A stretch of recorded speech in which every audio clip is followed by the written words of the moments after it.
हम्म, इश्क दी छेड़ कहानी, इश्क दी छेड़ कहानी। मैं तेरे दिल दा राजा बनया, तू मेरे दिल दी रानी। इश्क दी छेड़ कहानी।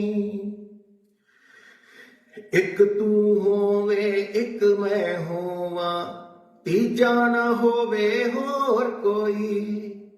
ਆਪਾਂ ਝੀਲ ਕਿਨਾਰੇ ਬਹਿ ਜਾਈਏ, ਜਿੱਥੇ ਪੰਛੀ ਕਰਨ ਕਲੋਲ ਕੋਈ।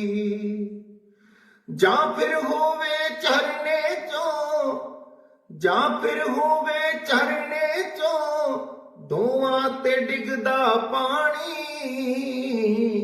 ਇਸ਼ਕ ਦੀ ਛੇੜ ਕਹਾਣੀ, इश्क दी छेड़